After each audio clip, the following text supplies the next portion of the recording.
Hi, this is Don McAllister, and welcome to another edition of Screencasts Online.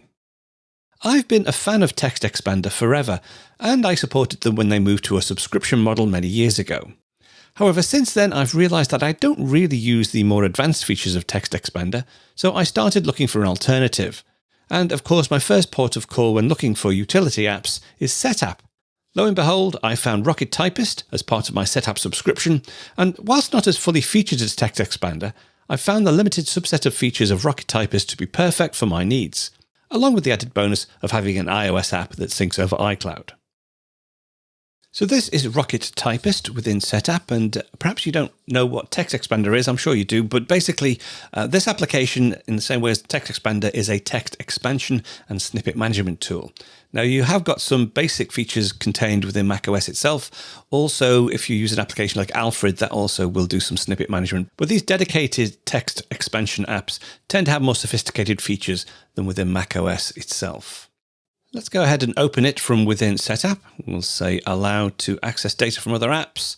Let me just pop Setapp down out of the way, and the setup is pretty straightforward.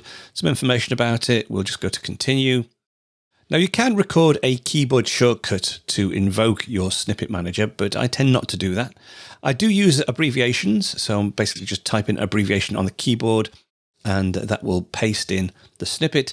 I will enable auto paste, I'll show that later, and I will also enable launch login. You can switch these on later, but we may as well do this during the quick setup. Go ahead and say finish, and that opens up the Rocket Typist editor. Now there are three panels here. On the left hand side we have a sidebar, we'll go through these.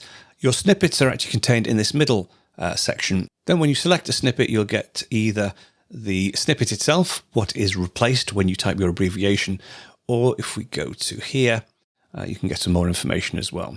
But let's just switch that off for now. We'll keep it in its nice, simple layout. If you do already have a text expansion application, it does support the importation of snippets from other external apps. So as you can see from this excerpt from the help file, it supports 4 different formats: Rocket Typist itself, .csv, separated variables, TextExpander, and also Type It For Me. So you can export your snippets from those applications and then bring them in to Rocket Typist. What I would suggest though is before you do that is to take the opportunity to go through and weed out all those that you no longer use. I found I had a ton of abbreviations and snippets that I just wasn't using, so I just brought over the ones I really needed. But as I said, we'll go through that process in a short while.